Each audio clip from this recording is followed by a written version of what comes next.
hype is a dangerous thing. How many times have you been so looking forward to a game or have had one talked up to you so much that you couldn't wait to sit back and enjoy it, but when you finally did, you felt something was missing? This happens all the time, and every time it's unfortunate because it can take a good, sometimes great game and dull the experience because it didn't cure cancer or colonize Mars. And anything can contribute to the hype machine, whether it's game developers, online forums, even just your friends, but to me, the most dangerous person to have overhype a game is myself.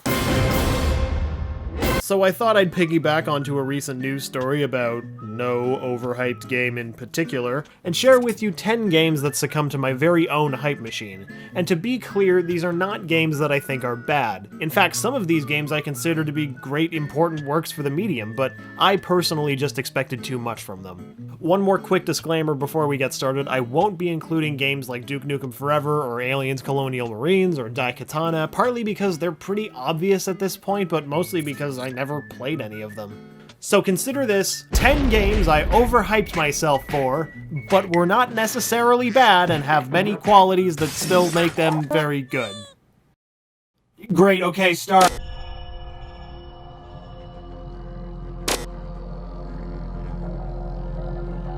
I love stealth games. I love different takes on first-person games, so it should come naturally to me to love a revival of the classic Thief series, right? It should, but it doesn't. As I played Thief, a beautiful game with some legitimately great moments, f*** the Asylum, I couldn't help but see this game as coming up short. Why did I think this? Because Dishonored is a game that came out in 2012, 2 full years before Thief, and that game had already made leaps and bounds in expanding upon the original Thief's gameplay. And because of that, you can bet that Thief was gonna borrow from this game, which borrowed from Thief in the first place, leading to some weird incestuous game that took a lot of Dishonored's mechanics without understanding what made them good in the first place. Even though it's still Thief. The whole time playing this game, I couldn't help but see what a mess it all turned out to be. You're holding me back. Relying on that claw's holding you back.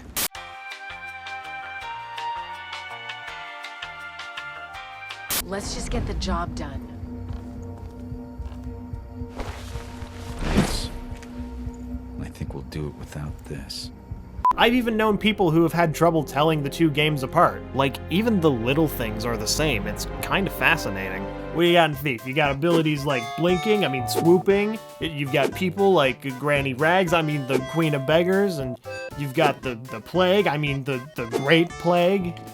So actually, it came to my attention when I was recording footage for this video that the Plague in Thief is actually called the Gloom. Apparently, I can't tell these games apart either. But look, since you're cool and clicked on this video, I'm gonna let you in on a secret to tell you which game is which. Dishonored is the good one.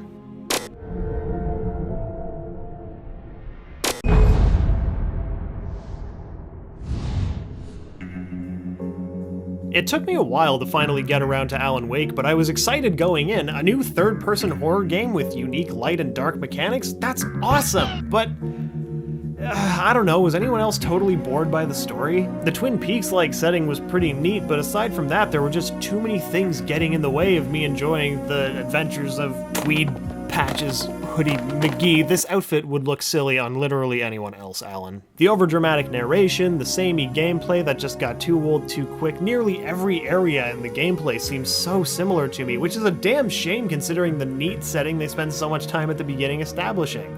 And while this is a personal note, I don't consider the game all that scary. Much like in Amnesia: The Dark Descent, once you understand how the monsters work, they cease to be scary. But unlike in Amnesia, you have a gun. And bullets. And a flashlight. Well, actually in Amnesia you had a lantern, but the lantern didn't burn through the skin of your enemies so that you could pump them full of bullets. With your gun. Full of bullets.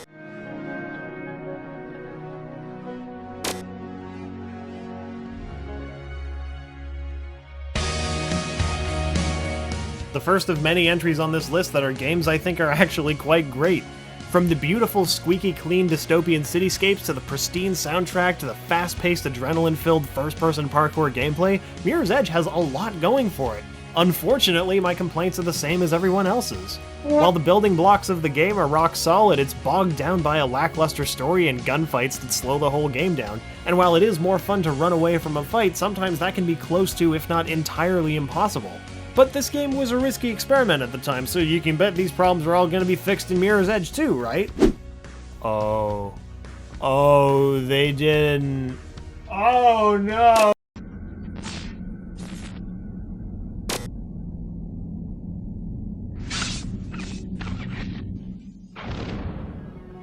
You know what series never got quite enough love in its own time? Prince of Persia. No, not that one. That's going too far back. No, not that one either. No, these ones. The ones in the I loved these games when they came out. They were the perfect mixture of platforming with a just complex enough fighting system combined with a gigantic group of animations and an awesome premise about turning back time. And then these two games came along and borked everything. Actually, not really. This was never gonna live up to the trilogy. Good effort though. Bonus points for Nolan North, I guess. I don't know. But Assassin's Creed was meant to be a spiritual successor to the Prince of Persia series. How could I not have been excited? All the goodness of Prince of Persia, but with an open world and an emphasis on assassinations? That deal would only get better if it was covered in gold, and that gold turned out to actually be friendship. Unfortunately, we all know how it turned out. Repetitive micro-tasks finally get to an assassination, some weird future story nonsense. Nolan North, hi again. Rinse repeat for the whole game. I did enjoy my time with it because I like being a roof-hopping, eavesdropping, butt-stabbing maniac, but all of these problems were very prevalent the whole time. Thankfully, Assassin's Creed 2 came by and fixed everything and made the game good, but unfortunately it made it impossible to go back to Ass Creed 1 and enjoy it. And then they had to go and bork it up again with some other bullshit.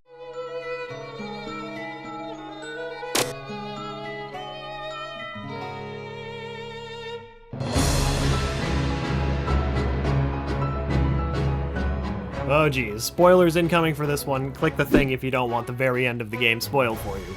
I love, in bold capital letters, Phoenix Wright. It's actually written in the script that way. And I like, in lowercase regular letters, Professor Layton. This game should have been the perfect marriage of gameplay elements, with the trials being all your desk-pounding, finger-pointing, shouting goodness, and the investigations being puzzle-solving, brain-teasing goodness. Well, mostly goodness. Luke I can live without, because he's dumb.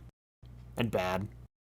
And I hate him. Also, I always found it weird that everybody I talk to is Layton is like, hey, I hear you're good at puzzles. Well, it just so happens that I have a puzzle here that I've been saving for you. I'm getting off track, but for the most part, this game was just what I wanted. And I did quite like the new element where you can question multiple witnesses at once, so it seems like a match made in heaven, right? But the issues I had with this game I can't get over. The first thing being that the title is misleading. Like Batman v Superman misleading. The only time Phoenix and Layton actually square off is in like one case, and for the majority were instead left to deal with this thing. I feel like he belongs in Fire Emblem or something. But the other thing is that this game continues to throw you for loops as to what's actually going on without warning, whereas in normal Phoenix Wright games, they'll string you along and allow you and Phoenix to come to the same realization at the same time. However, in this game they do that thing where completing a case correctly means to do the wrong thing and not actually figure out the truth. It's something I really don't like, and it's absolutely not something unique to this game. Oh, we'll get to that. And it all comes around to give you a nice firm backhand in the final twist of the game where they go full M. Night Shyamalan and pull of the Village on us, where it turns out everything is modern day and leaves a whole slew of questions that don't make any sense. And they're like, don't worry, of course there are no witches. Having it be magic would be ridiculous. Yeah, but how did you do it so that literally everyone in the village would pass out to silver bells ringing and be unable to see the color black? Magic! I mean hypnosis!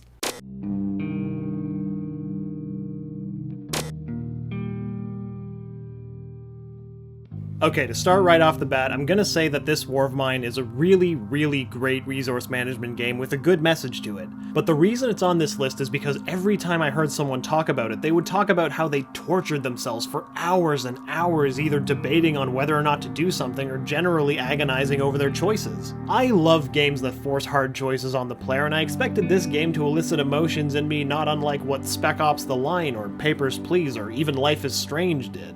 However, what I got, while admittedly a good game, wasn't the emotionally devastating roller coaster I had built it up to be. The characters didn't feel all that fleshed out, and a lot of the choices seemed one-sided in either it was steal from this old couple or die. So it very quickly started to feel gamey. Not like me, but it felt like a game, especially when doing literally anything would absolutely break my characters. It's a game of attrition that's meant to make you feel hopeless, and it does, but it very quickly started to get repetitive to me, and yes, I know that's kind of the point, so maybe it's a moot point, and these games are hard to talk about, okay?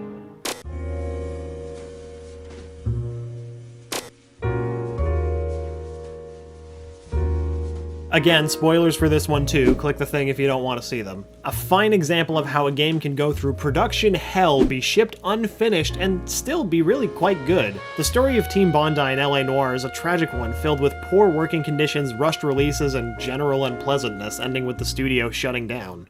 Boo. But I didn't know that. All stupid past me knew was that there was a game coming out that let you be a detective in post-war Los Angeles and that it would be dripping with elements of film noir. A winning combination, and there's a lot of things I love about this game. It does drip with atmosphere, and they get the feeling of post-war America so damn well down to the music that plays when you're driving around. The actors' performances, while some people thought looked weird, were still damn believable a lot of the time, and the standalone cases really had the feel of playing a mini noir movie. It makes me wonder why Rockstar hasn't jumped onto making a sequel already like they did for Red Dead Revolver to Redemption. Take the good shit, make it better, and then put in more good shit. But the issues, oh god, the issues I have with this game, they're almost too many to count. The game clearly shipped in a state of unfinishedness. There's a big ol' open world, but nothing to do in it minus the odd street crime or finding landmarks. I mean, there was that badge collecting thing, I guess. But it seems like there was so much more planned to go into the open world to make it seem more alive, but that didn't happen. The game also could have used some minor rewrites story-wise. The script mentions that Cole Phelps got promoted from burglary to homicide, and burglary was actually planned for the game but then removed, but that line was never changed. And the chief has seen fit to promote Cole Phelps from burglary to the homicide desk. Where the hell are my burglary cases? I would have loved those.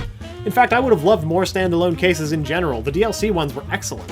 It also doesn't help that the interrogation options were changed from coax, force, and lie to truth, doubt, and lie without changing any of the writing or performances. Enter bipolar Cole. You're full of shit, Hugo. You're a creature of habit. You just get out of jail and you're back to your old ways. I think you bought that rope specifically to strangle her. You got no proof. It's nothing personal. I'm just doing my job. You understand that? Those reactions would have made a lot more sense if the player knew Cole was trying to force the suspect into giving him an answer. But the other thing that rubbed me the wrong way was another story detail. When you work the homicide desk, you're tracking a serial killer, which means, of course, everyone you put away, whether the chief condemns you or commends you, doesn't matter. Yes, it illustrates that the police force in the game is crooked, but there were so many other ways you could have illustrated that, and why would you even need to when this prick is in the game? And that trend kind of continues through the whole game to the story's detriment, in my opinion. All that said though, LA Noire, I love you. Don't ever change. Actually, if you could, that would be great. If there's a sequel, be better, please. It's nothing personal.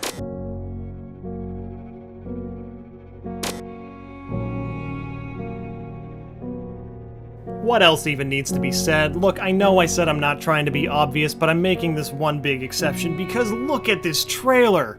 It's one of the best pieces of marketing for a game ever, and then the game had to donk up and be nothing like that. Though this once I didn't actually play the game before I was disappointed. In fact, the turning point for me was around when this trailer came out.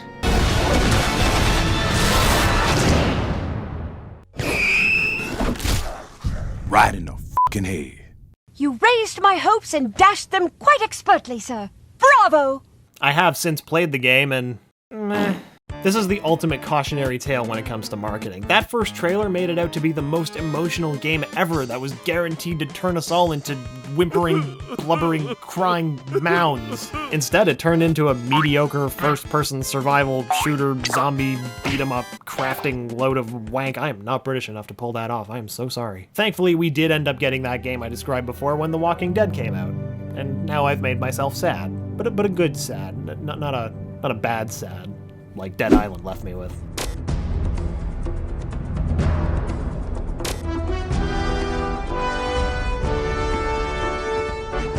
Nolan North, you just keep showing up, don't you? Though I guess that's not your fault considering you're in basically every game. Uncharted 3 Drake's Deception is the follow-up to Naughty Dog's Uncharted 2 Among Thieves, a game that is often considered to be one of the best games on the PS3 and, depending on who you ask, one of the best games of all time. So the timeline goes that Uncharted Drake's Fortune comes out in 2007. It's a well-received breath of fresh air from the developer of Crash Bandicoot and the Jak series. They build on that, add stuff, craft a longer story while making tweaks to make everything play better, and boom, you've got the lovely home-cooked dinner that is Uncharted 2 Among Thieves.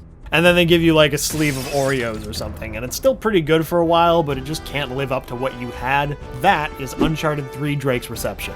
This is another one of those games where, by all rights, it's pretty fantastic, but it had the misfortune of having to follow up the cinematic masterpiece of Uncharted 2. And Uncharted 3 Drake's Conception felt to me like more of the same. While I do like that the characters and backstories were explored more, I still felt like I was playing an expansion pack of Uncharted 2. And I know, if the gameplay isn't broken, why should they bother fixing it? And you're right, Uncharted 3 Drake's Inception plays excellently, but it doesn't solve the problems I have with, again, the structure. Aside from being, in my opinion, the least memorable of the series, it also leaves a lot of questions unanswered and could have gone with some dramatic rewrites, considering Charlie Cutter's actor, Graham McTavish, was cast in The Hobbit halfway through production. I don't know about you, but I could have waited for them to restructure the story rather than just be like, oh, he broke his leg, see ya. Yeah, I know rewriting the game halfway through production wouldn't be feasible, but this is a pedantic YouTube video which gives me blanket rights to be an assface, right? My other main problem was that Uncharted 3 Drake's rejection gave me set-piece burnout. As was said in some of the extras for the game, the story was written around the set pieces, and man oh man, you could really tell at times. They seem so disjointed in parts, and you're rarely ever given time to catch your breath between them. The whole thing felt very overwhelming, and as of writing this, Uncharted 4 isn't out yet, and I'm conflicted because, God, I do want this game to be good, and I know Naughty Dog is capable of it, but I don't want this to happen all over again. Whatever, expect to see Uncharted 4 on the next list like this. Addendum, I wrote this a long time ago. Do not expect to see Uncharted 4 on the next list like this. Go play Uncharted 4.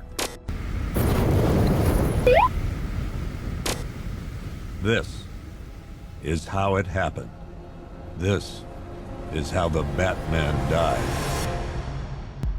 Did I say 10 because I meant 11? And by that I mean I wrote this entire list and then I suddenly remembered Batman Arkham Knight, so just consider this the honorary number 2 spot. Okay, look, there's always going to be a lingering garbage stench heat coming off of Arkham Knight, mostly because its release was messier than that last sentence, but I'm talking aside from the broken-ass PC port. I did play the game on PC, but I was fortunate enough to be one of the few who didn't have any problems playing it, except for the whole patch being 4 months late thing.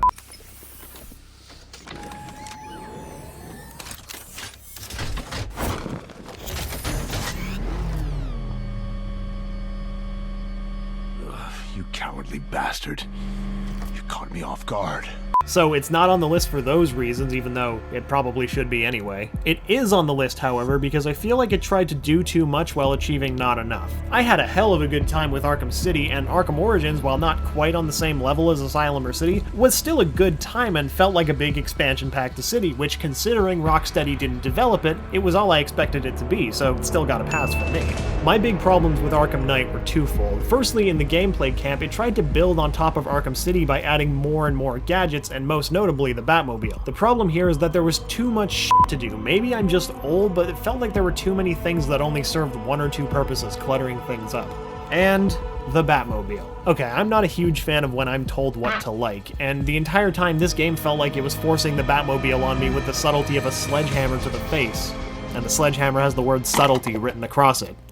In Christmas lights that shoot lasers. When flying around, all the thugs will talk about is how badass the Batmobile is. Batman's got a tank? That's cheating! The Riddler develops this weird obsession with creating racetracks for it. Don't get me wrong, the Batmobile was decently well implemented, but I feel like I spent more time in it than doing anything else. And when I'm Batman, when I am the Knight, I'd rather be skulking in the shadows, striking fear into my enemies rather than...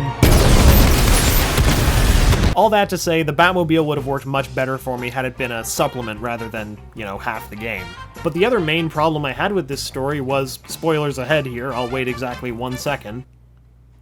Great. Arkham Asylum and Arkham City were bona fide rogues galleries of classic Batman villains with a surprisingly low amount of overlap, save some of the bigger names. And I couldn't help but be let down by Arkham Knight's lack of diversity in villains. There are some peppered here and there, but with every new mission, here was my thought process. Someone's planting bombs all over the city! Who could it be? Oh, it's the Arkham Knight! Someone's got drones patrolling the city! Who could it be? Oh, it's the... Arkham Knight. Someone set up watchtowers! Who could it be? The Arkham Knight. Someone set up security checkpoints all over the city! It's the goddamn Arkham Knight again. Repetitive, samey missions that I can't help but feel could have been replaced with more villains to play with. And I won't totally spoil it, but the reveal of who the Arkham Knight is was probably the most predictable and safe route they could have gone, and I just wasn't feeling it. It just felt tired, as this sort of story with these characters has already been explored in depth. They could have made it literally anyone else and I probably would have been more satisfied. They could have made Calendar Man the Arkham Knight and I probably would have been more okay with it.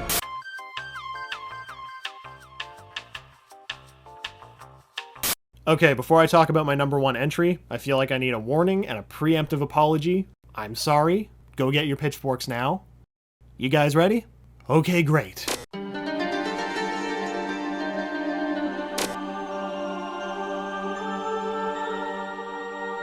I know, why the f*** is this on the list at all, let alone number 1? Well, because you just asked me that question. Seriously though, what the hell is wrong with me? Do I have no appreciation for the art that is gaming? These are all good questions, but for the record, I do understand why people love this game. I understand why it's touted as one of the greatest games ever, and I respect people for liking it. And there are lots of things about this game that I adore. The scenery? Great! The atmosphere? Beautiful! The designs of the Colossi? F***ing amazing! The animation? Well, Wander's run cycle is kinda weird, but whatever, the rest is great! As anticlimactic as this is, I think it comes down entirely to personal preference, and I wish I could say more about it like I could for the others, but I'm racking my brain right now, but I just can't seem to find the words other than, it just wasn't for me. Maybe it had something to do with the traversal, which, while amazing at showing not only the vastness of the world, but also how alone you were and what exactly you were doing to the world, just felt drawn out to me despite all that. Maybe I'm just not a huge fan of games that consist entirely of boss battles, I don't know. Well, actually, I do have a theory as to why I wasn't crazy about this game. Because I waited. I waited so long to play this that its reputation had already been blown out to mythic proportions, and no matter what this game was, it wouldn't have lived up to what I was expecting. What was I expecting? I don't know, a spiritual experience maybe? An awakening? It's hard to put into words, but since I waited so long, it was all built up, and when I finally played it, it just petered out into... yeah, it was okay. That's not to say that you should go out and buy or pre-order every game you want as soon as you can, because we all know where that gets us. In the long run, it's more beneficial to check your expectations and hold games to a more realistic standard.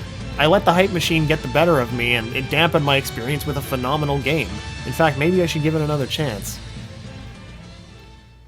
My other theory is that I'm just not very good at it.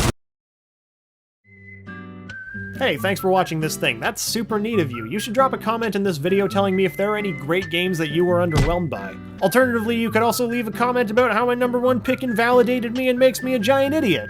Also, if you're still here, either you really hate me or this video was somewhat interesting to you, so you should subscribe. Maybe. I'll probably have more stuff coming out at some point. Okay, bye.